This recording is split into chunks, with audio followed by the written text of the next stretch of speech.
कानी बहू।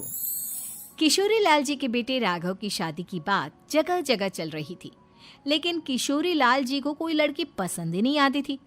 और उसकी एक ही वजह थी, किशोरी लाल जी का लालची होना।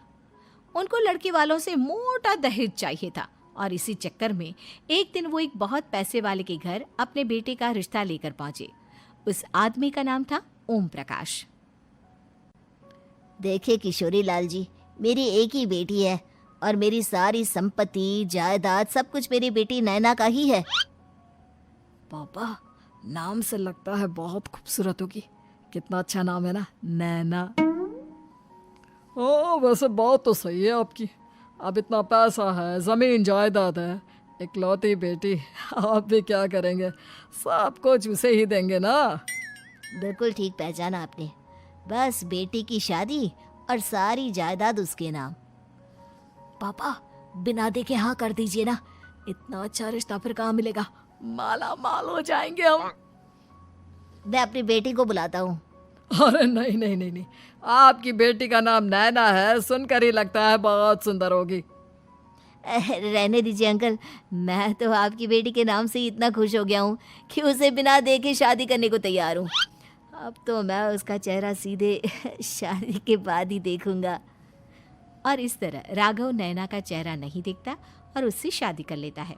शादी के बाद अपनी सुहाग रात पर जब राघव नैना का घूंघट उठाकर देखता है तो नैना की आंखें बंद थी। कितनी खूबसूरत हो तुम नैना, जरा अपनी आंखें खोलकर मेरी तरफ देखो तो सही। नहीं, मुझे शर्म आती है। अरे, मैंने तुम्हें शादी से पहले भी नहीं देखा, और अब अगर तुम आंखें खोलकर मुझे देखोगी भी नहीं तो मुझे अच्छा कैसे लगेगा? इससे पहले कि नैना अपनी आंखें खोलकर राघव की तरफ देखती, अचानक से लाइट चली गई और राघव नैना को पूरी तरह से देख भी नहीं पाया।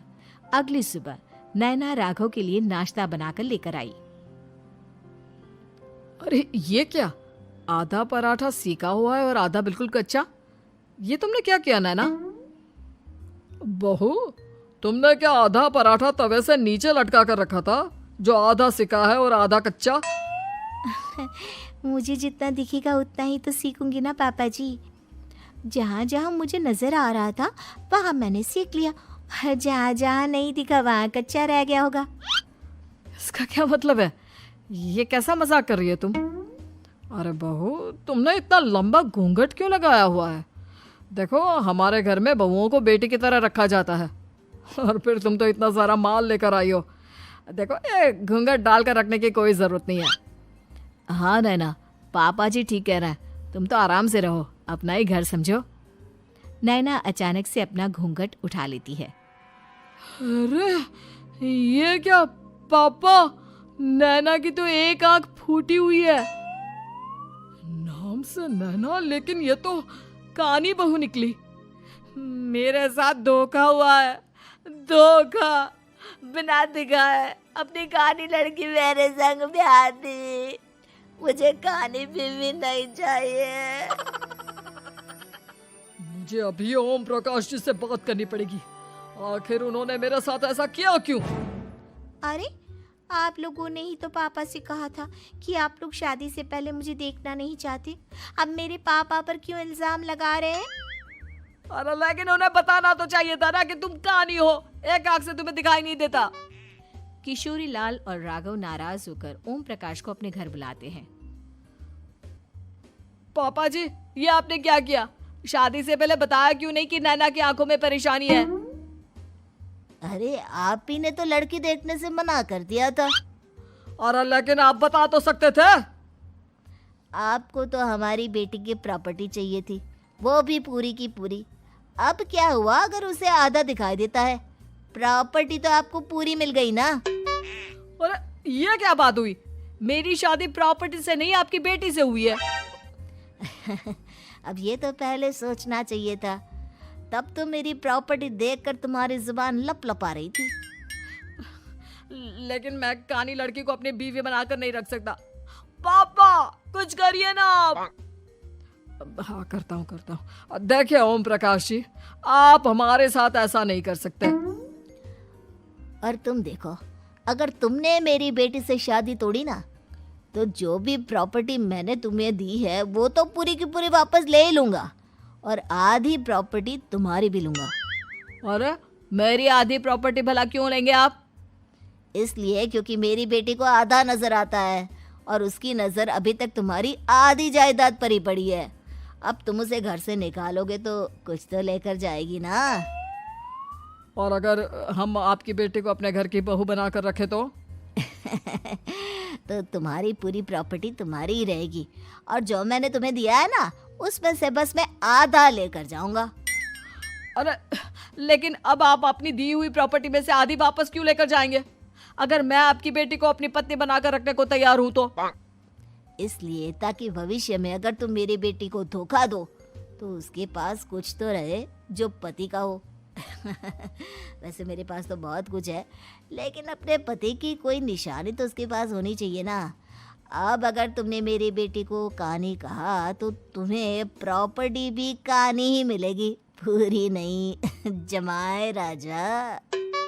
किशोरी लाल और राघव समझ चुके थे कि वो बुरी तरह फंस चुके हैं और अब उनके पास वहां से निकलने का कोई चारा नहीं है।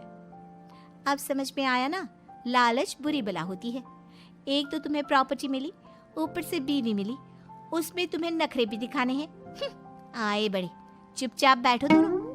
कुछ दिनों के बाद नैना राघव की कार लेकर बाजार घूमने निकलती है और जब कार लेकर वापस आती है, ये क्या? एक तरफ से मेरी गाड़ी पूरी खराब हो चुकी है। लगता है तुमने मेरी गाड़ी को किसी दूसरी गाड़ी के साथ एक्सीडेंट किया है। अरे अरे कितना बड़ा नुकसान कर दिया तुमने बहू। वो क्या है ना पापा जी, मुझे एक आंख से दिखाई नहीं दे रहा था, सामने से गाड़ी आ रही थी। मुझे तो सिर्फ आधा ही दिखाई दिया और वो गाड़ी मेरी कार से रगड़ते हुए निकल गई। अब मैं क्या करूं बताओ? आप इसे ठीक कराने के पैसे कौन देगा? तुम्हारे पापा? तुमने मुझसे इस तरह से बात की? अभी रुको। नैना राघव की शिकायत ओम प्रकाश को कर देती है। देखो राघव, अब जो मेरी आधी प्रॉपर्टी तुम्हारे पास थी ना, उसमें से आधी और मैं लेकर जाऊंगा, क्योंकि तुमने मेरी बेटी को डांटा। अरे नहीं नहीं पापा जी, गलती हो गई, माफ कर दो। गलती की तो कोई गुंजाइश ही नहीं। अगली बार मेरी बेटी को डांटा तो बची हुई आधी में से आधी और ले जाऊंगा। लालच के चक्कर में हम दोनों ने बहुत बड़ी गलती कर दी बेटा। एक तो तुम्हें कानी बहू मिली और ऊपर से जो माल मिला वो भी काना। इस तरह राघव की हर एक गलती पर ओम प्रकाश उसकी प्रॉपर्टी का आधा आधा हिस्सा लेकर अपना सारा माल वापस ले गया और राघव को कानी बीवी से काम चलाना पड़ा।